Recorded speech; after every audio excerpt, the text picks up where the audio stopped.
নমস্কার। পাঁচমিশালি গল্পের আসর থেকে আমি ঝুম্পি আবারও চলে এলাম আর একটা নতুন গল্প নিয়ে। আজকে আমার গল্পটির নাম পুরনো চাল ভাতে বাড়ে। লেখিকার নাম পার্বতী মোদক। সুজন আর সুজাতার বিয়ে হয়েছে এই বছরখানেক হলো।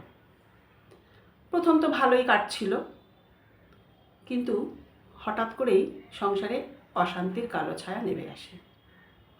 আসলে সুজনের যখন 4 বছর বয়স, তখনই ওর বাবা মায়ের ডিভোর্স হয়ে যায়। তো সেই থেকে ওর মাই ওকে মানুষ করেন। অনেক কষ্ট, অনেক লড়াই করেই ওকে মানুষ করতে হয়েছে। তাই জন্য অন্যান্য মায়েদের তুলনায় ওনার পজিটিভনেসটা সুজানের উপর একটু বেশিই ছিল। সুজন সেটা বুঝতো। বড় হয়ে সে একটা স্কুলে চাকরি পায় এবং মায়ের আর ছেলেতে ভালোইভাবে সংসার চলত। এরপর সুজাতার সাথে সুজাতার সাথে বিয়ে হয়। সুজাতা এমএসসি পড়ে। তো অশান্তির কারণটা হচ্ছে সুজনের মা প্রথম দিকে তো ঠিকই ছিলেন বৌমার ওপরে, আস্তে আস্তে কেমন যেন রুক্ষ হয়ে উঠতে লাগলেন। বৌমার সব কিছুতেই উনি খুঁত ধরতে শুরু করলেন। বৌমার রান্না ভালো না, কোনোটায় নুন বেশি, কোনোটায় তেল বেশি, এরম খুঁটিনাটি নানা রকম উনি সারাক্ষণই বৌমার একটা না একটা খুঁত ধরতেই থাকলেন।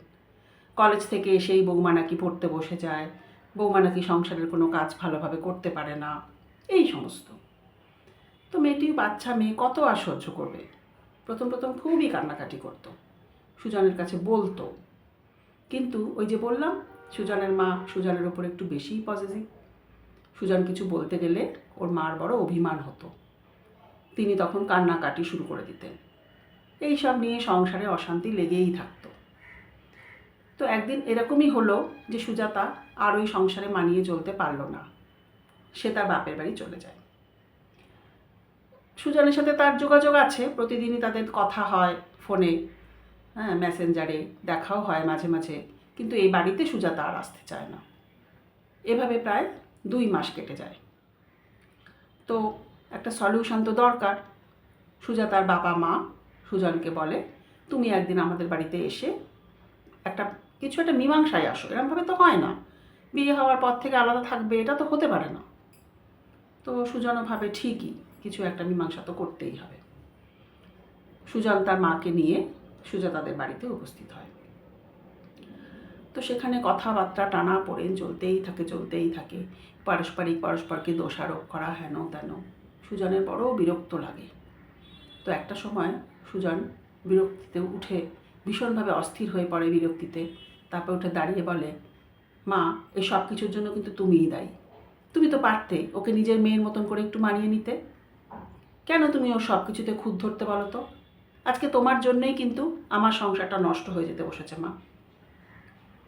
সুজনের মা মুখে কিছুই বললেন না, শুধু বললেন, নে তাহলে তুই এই কাগজটাতে সই করে দে বলে একটা পেপার ওনাকে সুজনকে বার করে দিলেন। সুজনের মাথা তখন এতই গরম হয়ে রয়েছে যে পেপারটিতে কী লেখা আছে না আছে কিছু না দেখেই সই করে দিল। সুজাতা অসম্ভব কান্নাকাটি শুরু করলো। ওরা তো ধরেই নিল এটা ডিভোর্সের পেপার, মা রেডি করেই নিয়ে এসছে। তো সই করে দেওয়ার পর তখন মা বলছেন যে, এত অল্পেতেই হেরে গেলি বাবু?